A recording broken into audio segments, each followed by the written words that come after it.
porque siento que les doy una buena clase. Y no hay mayor frustración de un profesor, y a veces, digamos, el ambiente se pone tenso cuando el profesor empieza a titubear en la clase, uno ve que está improvisando, que no sabe qué es seguir, se queda en la mitad de un teorema varado y ahora qué hago, y se pone rojo, en fin, sale uno, a mí me ha sucedido, sale uno y queda realmente con la autoestima baja, porque eso no es lo que uno quiere dictar. Entonces, ¿cómo evitar que se presenten esas situaciones? Preparando la clase. ¿Okay? Y esta pregunta es una dificultad que he tenido. Muchos estudiantes en diferentes cursos se han acercado a mí, y entonces, estudiante brillante, profe, pero es que eso que usted está dictando está muy básico. O un estudiante que de pronto tiene dificultades, profe, pero es que no le entiendo nada. Entonces la pregunta, a veces uno se siente cohesionado un poquito, digamos, por esa realimentación que le dan los estudiantes. Uno quisiera darle la mejor clase al mejor estudiante, pero la conclusión con los años que yo he sacado es que si yo le preparo la clase para el estudiante que mejor le va en la clase, estoy cometiendo un error porque no estoy teniendo en cuenta la mayoría de estudiantes. Si bajo el nivel de la clase a lo más básico, que de pronto ya está dentro de la clase anterior que era prerequisito, también estoy cometiendo un error porque bajé el nivel por debajo de la complejidad que requiere el curso. Entonces, siempre que un estudiante le diga, profe, suba el nivel o baje el nivel, hay que pensarlo y entonces, ¿qué nivel debo dar? De acuerdo a la complejidad del curso, y un nivel donde el promedio, el porcentaje, al menos el promedio de la gaussiana, entienda lo que uno les dice. Entonces, si alguien por encima dice, no, pero esto está bueno, si quiere le pongo algún ejercicio adicional o algo para que usted practique, le aconsejo algún libro más complejo, o a quien de pronto esté con alguna dificultad también le puedo dar consejos. Pero pues siempre pensar en que el mensaje que uno dicta le llegue a la mayoría de personas. Sucede a veces, y todos cometemos errores, que empieza uno a decir, uy, pero este teorema tan chévere, y aunque esto es para maestría, pero venga, lo dicto pregrado, podemos explicarlo todo emocionado, y de pronto se equivocó de nivel, pues era un curso pregrado, debo dictar lo que es de pregrado. Nadie es perfecto, uno en su clase siempre va a cometer errores de esto, pero sí es bueno estar ahí pendiente de afinar las cosas. Vamos con la siguiente. Después, dificultad que yo tuve en las clases que tomaba cuando era estudiante después del almuerzo, mantenerme despierto. Entonces, sobre todo si la clase, no sé si ustedes usan esa palabra todavía, clases ladrilludas, que llega uno y el profesor habla y que con un tono de voz, y empieza uno como a cabecear, y se sostiene. Y para serles honesto, a veces por ahí, hace un par de años estaba revisando por allá mis cuadernos de universitario y veía que estaba escribiendo en esta línea y un salto a la otra línea. Porque a veces es como físico que, no sé, se duerme uno en una clase. Entonces, en esa parte la motivación del profesor es importante. Hay dos partes donde la motivación del profesor es importante. Una, pues si ve que los estudiantes están dormidos, me acuerdo de un profesor que está en la universidad pero ya no es de física, y una vez me gané un tizazo, porque él tenía la manera de despertarlo uno con la tiza. Y ¡pum! ¡Ah! Pero entonces, pues eso le funcionaba a él, ¿no? O sea, no les estoy diciendo que cogen la tiza a sus futuros estudiantes, pero de pronto sí les sirve a ustedes para decir, oiga, estoy durmiendo los estudiantes, hagamos alguna actividad. ¿Qué actividad hacer? Depende de la personalidad. Hay profesores que son muy carismáticos, todos relajados, y dicen, párense, todos levanten los brazos, o en fin, alguna actividad se inventa. O otros que dicen, ¿sabe qué? No voy a explicarlo, hagamos un minuto, y algunos dicen, saquen una hoja y les hago un quiz, no sé si eso será correcto. O más bien, hagamos un taller, o háganse en grupos, discutamos esto así 5 minutos. Pero, digamos, cuando la clase se pone ladrilluda, cuando uno se vuelve monótono haciendo lo mismo, y sobre todo, hora y media de clase. A veces, digamos, hay las clases de 50 minutos, bueno, un estudiante se las aguanta más fácil, pero clase de hora y media ladrilluda es realmente un lío. Y el profesor, como él tiene que dictar su tema, pero yo creo que puede encontrar recursos para no hacerla tan ladrilluda. Entonces, ¿cuál es el recurso? Pues no darle el ánimo al profesor, la motivación con que él dicta la clase. Hay otra parte de motivación importante en las clases. Todos tenemos nuestra vida personal, a veces llega uno todo aburrido, con problemas en casa, pero digamos los estudiantes no son las personas para yo reflejarle mis problemas personales, porque yo tengo una responsabilidad con ellos. Entonces, un profesor que llega desmotivado a clase, uno como estudiante inmediatamente lo detecta. Y de hecho a veces los estudiantes quedan callados, este profesor, ¿qué le pasará? Todo el mundo, silencio total a veces en la clase. Entonces yo diría que el profesor, por más dificultades que tenga, tiene que buscar la forma de llegar motivado, porque es de su interés dictar la clase, o si realmente hay problemas ya personales que lo gobiernan, es la hora de pensar que si no puede dictar bien la clase, al menos para ese día que tiene problemas personales por resolver, que busque quien lo reemplace, porque si no, pues va a ser una clase perdida. Eso es lo que, a ver qué más tengo yo acá. Yo diría que adicional a lo que sucede en clase es lo que el trabajo que tienen que hacer los estudiantes. Yo pienso que un profesor debe motivar a los estudiantes, darles razones, explicaciones, por qué es importante que hagan una tarea de 10 puntos, de 15 páginas o un parcial muy largo, porque si el estudiante ve que eso le va a ser útil, lo va a hacer con gusto, así le den las 3 de la mañana haciendo. Pero si uno dice, pues esta tarea tan grandota aquí, ¿para qué me va a servir? Entonces, pienso que adicional a todos los contenidos que dicta el profesor, es muy importante la motivación que él le dé a sus estudiantes. ¿Okay? Vamos a la siguiente, señor. ¿Esta de qué es? Cumplimiento. Igual, esto era una experiencia que tuve más cuando era estudiante. Cuando era estudiante, por allá, Física 3, me acuerdo, era feliz cuando miraba el reloj, 2:15, 2:16, apliquémosle el cuarto hora al profesor. El profesor de complementario me iba todo contento, pero a la larga es algo nocivo. Primero, el profesor me incumplió, no solamente a mí, sino a todo el curso. Y los estudiantes, como estaban, usualmente cuando uno es estudiante tiene 5 o 6 cursos encima, pues uno dice, pues si no me dictan este curso hasta ahora, pues me voy a la biblioteca y adelanto una tarea que me hace falta. A veces no es por el estudiante, digamos, sentirse bien porque no le dictaron, pero a la larga el profesor no está cumpliendo para lo que se le contrató.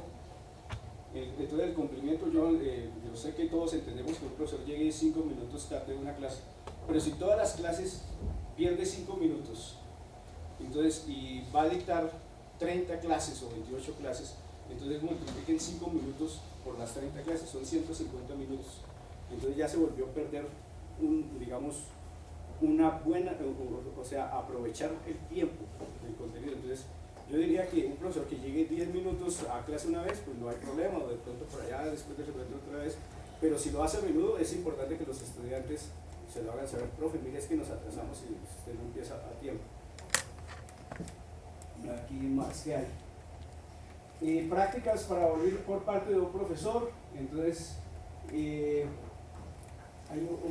es un problema que yo personalmente tengo, y es la procrastinación, que cada vez lucho con eso. Entonces, procrastinación es que uno dice, esta tarea, hagámosla mañana, tengo parcial la otra semana, estudio el sábado, llega el sábado, estudio el domingo. Y a los profesores no se sucede igual. Tengo que hacer un parcial, bueno, mañana lo diseño, el parcial es para el lunes, bueno, el viernes lo diseño, el domingo, llega uno el domingo por la noche diseñando el parcial. Cuando todo lo deja para última hora está la presión de tiempo, y entonces ya uno no puede hacer las cosas con eficacia.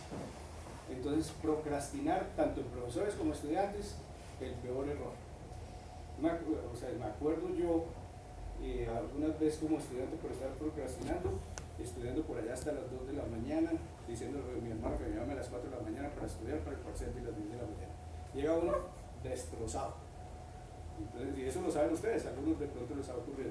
Entonces, por favor, mi consejo es nunca procrastinar. A veces, algunas veces toca retrasar las cosas, pero si uno está continuamente preparando, por ejemplo, acabó la clase y uno dice, la clase del jueves voy a explicar tal cosa, por lo menos voy a ir mirando el tema y mañana lo preparo, pero por lo menos ya avancé hasta dónde voy a cubrir. Entonces, no procrastinar. Incumplimiento de horario de clases es algo que no se debe hacer. Incumplimiento de entrega de notas. Afortunadamente la universidad ha mejorado en eso. Yo estuve pregrado hace como 30 años. Hace 30 años estaba estudiante de pregrado, hace un ratito. Y en 30 años atrás, el profesor le podía entregar a uno ninguna nota durante el semestre, y al último día estaba uno, ¿será que paso el curso o no paso el curso? Entonces eso era una práctica muy mala. Entonces eso de que el profesor entregue las notas a tiempo es algo que los estudiantes aprecian, y cuando no lo hace es algo que critican duro, lo critican duro las encuestas, bien criticado. Incumplimiento de promesas hechas a los estudiantes. Le digo yo a los estudiantes, saben que les voy a poner, el parcial va a ser de 5 puntos, y llego el otro día con 6 puntos, a ningún estudiante le va a gustar. Entonces, o saben que les voy a calificar de tal forma que les voy a poner 4 puntos en el parcial y les dejo uno para la casa, y todo eso es el parcial, y después uno no califica el de la casa, está cometiendo injusticias y no cumpliendo sus promesas. Y eso es algo que también los estudiantes se resienten, yo estoy seguro que ustedes lo entienden. Preparación de clases, ya decíamos que toda la parte esta de estar improvisando no es bueno. Un profesor con experiencia puede venir aquí y hablarles una hora, no sé, que ayer en el periódico salió que están por allá, la mafia en Córdoba está presionando a un investigador para que haga nuevas mezclas químicas de cocaína o algo. Entonces yo les puedo hablar toda la hora de esa mezcla de cocaína, y la clase de cuántica o de electromagnetismo no me quedó. Entonces ustedes dirán, uy, interesante, profe, y muchos estudiantes preguntan, profe, y eso sí sucede muy frecuentemente, que estén los profesores presionados, en fin, lo que les estoy contando. Y puede que la clase sea amena, pero no era el tema de la clase. Entonces eso sí es importante, y eso es importante la preparación de clase. Y flexibilidad de aceptar errores.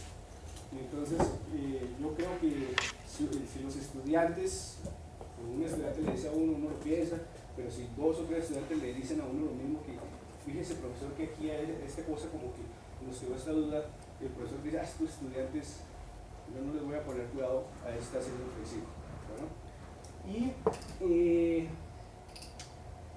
como les decía, nuestro trabajo siempre debe ser o estar enmarcado con un tinte de alto profesionalismo. Bueno, el profesor es modelo de cómo un profesional ejecuta su profesión. Bien, pasemos a la otra, Simón. Sistema de evaluación. Esta, pues, buscando en internet, es porque sí tuve yo profesores que me decían eso, que yo no le doy 5 a usted porque pues 5 se lo doy a Dios, los que creían en Dios. 5 es la persona que está perfecta, y yo creo que eso no es una respuesta. Si alguien hace bien las cosas, aquí la escala en la universidad y todas las universidades que manejan la escala 1 a 5 es porque si un estudiante hizo excelentemente bien las cosas, se merece su 5. Eso es una excusa para mí. Entonces no pienso que sea correcto. O lo mismo que un estudiante va y hace un reclamo a un profesor, y el profesor le busca una excusa, no, pero es que no sé, que usted llegó tarde, no, eso no tiene que ver nada con la nota. Yo hice un examen porque a la larga es califiquéme justo. Entonces el profesor debe ser consciente de ser flexible y justo con la nota. Fíjense que cuando uno es justo con la nota, está mostrando también cómo un profesional ejerce equidad. Y eso es algo que pues, necesitamos, sobre todo en este tipo de sociedades donde vivimos. Algo que me pasaba a mí, y todavía me pasa cuando presento exámenes, me pongo altamente nervioso, y a veces veo estudiantes que son más tranquilos, otros que se ponen altamente nerviosos.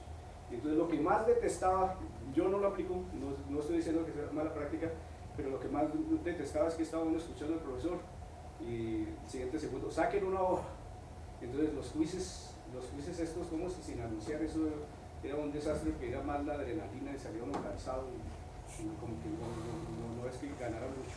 Entonces algo que realmente los quizzes sorpresa yo los detesto. Y espero que ningún curso lo haga. Lo que no estoy de acuerdo, dejar parciales para la casa, pero es para algo personal, como les dije, lo que pongo aquí es personal, ¿no? Pero, por ejemplo, para materias como partículas, que le ponen a calcular una amplitud, pues uno necesita como 6 horas o algo así, como hacer el problema. Esa es una muy buena pregunta. Y entonces, digamos, como les digo, esta es mi apreciación personal, o sea, digamos, yo, digamos, ¿cuál es mi temor? Aquí mi temor en realidad es que los estudiantes vayan a cada uno a su casa, se sienten, miren los libros que tengan que mirar y hagan el parcial. Si eso sucede, excelente. Pero no sé, hay personas que somos como más prevenidas, y en eso yo me llamo de los prevenidos, es que me da temor que algunos estudiantes no ejecuten el parcial como uno piensa, sino que, no sé, lo busquen en internet o lo copien la mitad de algunos compañeros. Ese es mi temor. Entonces no sé cómo manejarlo. Hasta el momento, en partículas que tengo, les puse una tan larga. Pero digamos, ahora, fíjense que yo no les estoy diciendo que sea mala idea, es mi apreciación. De hecho, yo tuve cursos avanzados, estilo partículas, donde me mandaban el parcial para casa y que calcule aquí una sección eficaz con los diagramas de Feynman y calcule las amplitudes, y que a veces hay dos diagramas de Feynman porque unos fotones van así, otros vienen así, y que entonces toca sumar los dos diagramas de Feynman, elevar al cuadrado la amplitud y usar la regla de oro de Fermi y calcular todo eso y hacer todas las integrales ahí de momento y todo eso.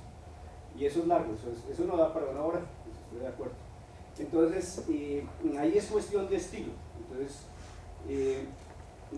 mi temor es porque los estudiantes lo ejecuten bien. Si lo ejecutan bien y le gastaron 4 o 5 horas, chévere, pero de pronto es, ¿cómo es?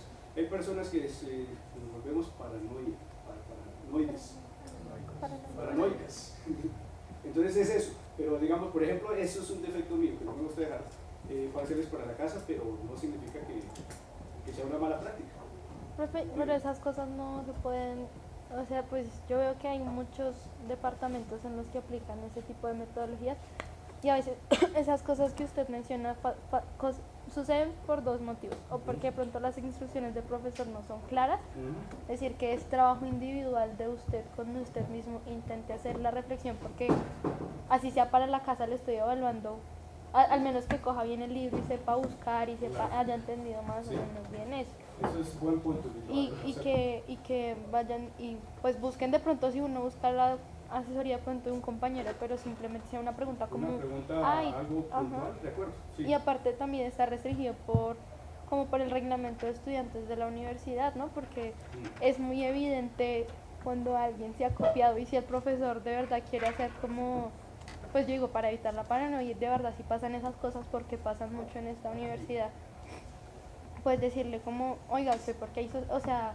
de pronto no va a hacerle un proceso disciplinario directamente, pero sí decirle como decirle, mire, yo lo que pretendía era que usted, verdad, interiorizara, y si vino a copiarse, pues admítamelo y más bien haga otra vez y hágalo a conciencia, o si no, pues si no lo va a hacer, pues ya lo mando a comité. Una forma sería, por ejemplo, un parcial para la casa. Yo creo que todos sabemos, si me dejan el parcial para la casa, es que yo lo trate de desarrollar yo mismo.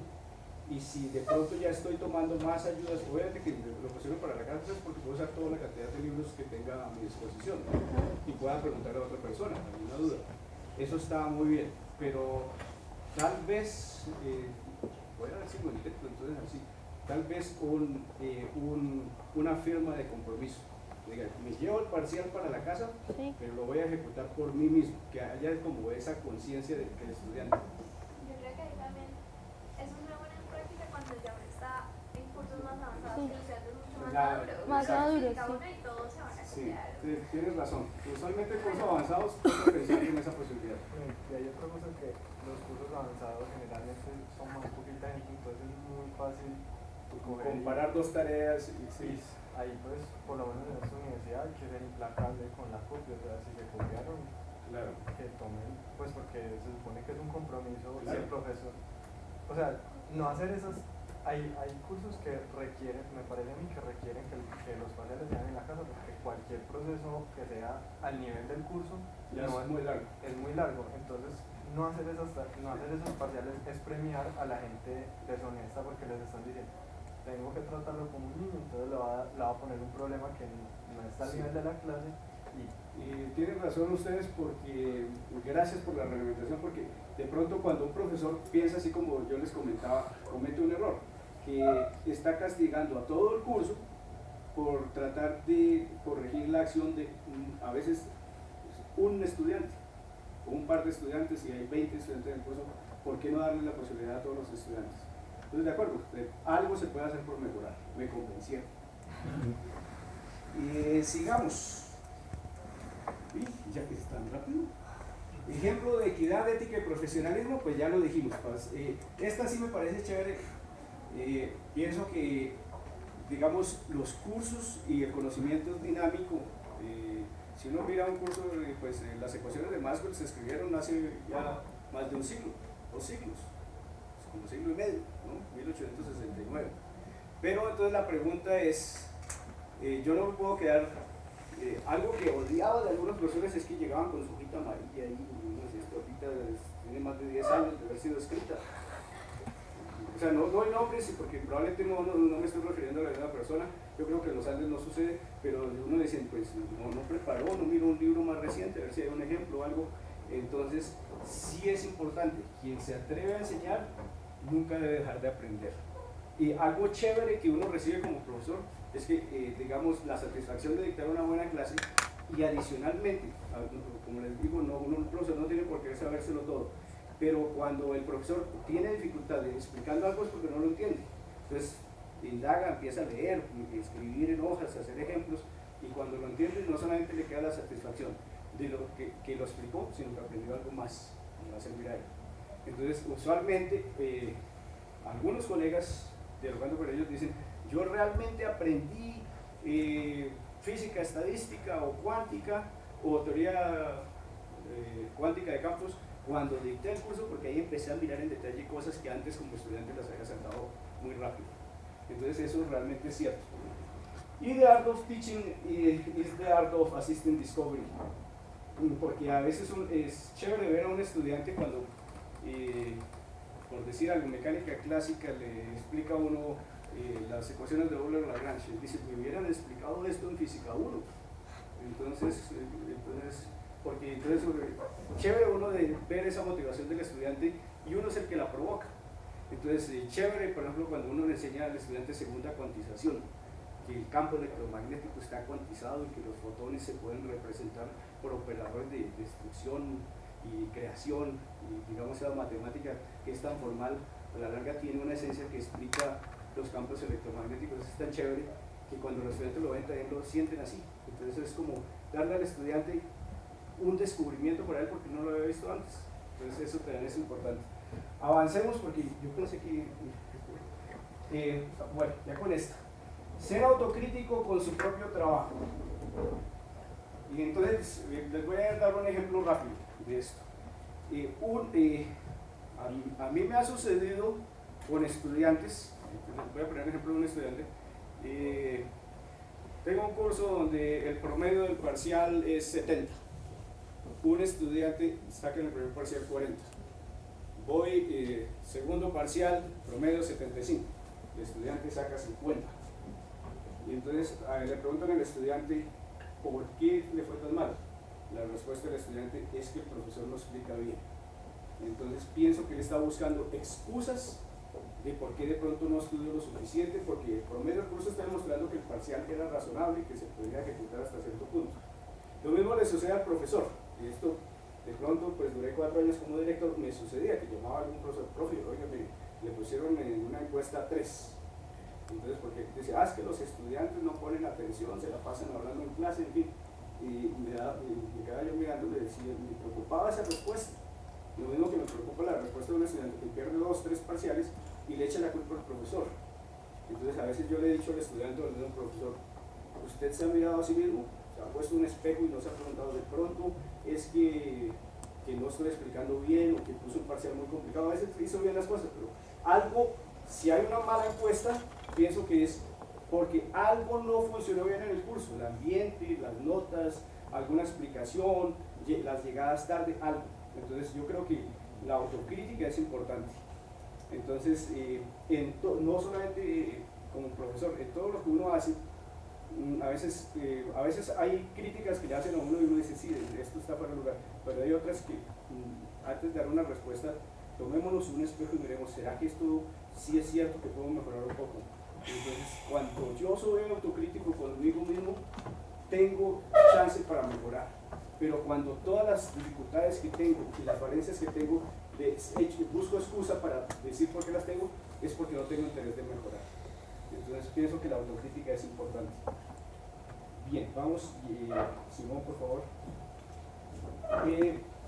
Algo que sucede con un profesor, y es una excusa, hablando de excusas, es que pues un profesor universitario pues tiene una serie de retos que tiene que cumplir. El profesor tiene que hacer investigación, tiene que hacer docencia, trabajar en desarrollo institucional, asesorías de tesis, de pregrado, maestría, doctorado, evaluación de proyectos del Banco de la República de Conciencias, ser jurado de tesis de la Universidad Nacional, de la Universidad Javeriana, en fin, cada uno tiene que ser referible a artículos científicos publicados en diferentes revistas, tiene que dar coloquios, seminarios, donde es invitado, escribir propuestas de investigación, todo eso le consume tiempo. Pero no es excusa, vamos a la siguiente, la pasamos rápido. Entonces, si un profesor se quiere poner una lista de todo lo que tiene que hacer, pues la lista resulta larga. Vamos a la siguiente, no tiene sentido leer todas esas cosas. Entonces, el gran reto de un profesor universitario está en cómo distribuir adecuadamente su tiempo para cumplir con todas sus responsabilidades. Aquí ha sucedido algún profesor que ha dicho, pues es que yo no puedo hacer investigación porque me ponen mucha docencia. Entonces, si no cumple con investigación, no es promovido. Pero si no cumple con docencia, el nuevo estatuto profesoral tiene exigencias más altas en la docencia. Entonces, yo digo que probablemente le consuman más horas, pero él se hizo responsable por una labor y la tiene que cumplir. De pronto un mínimo, ¿de acuerdo? Entonces, vamos a la siguiente. Evaluación docente. Esta, como les digo, solamente voy a mencionar rápidamente. Este es el problema que hay actualmente, cómo evaluar a un profesor. Entonces, hay profesores que son de pronto, pues son bien calificados, otros no. Y entonces la pregunta es, para ser objetivos, a la larga la universidad se debe preguntar, ¿qué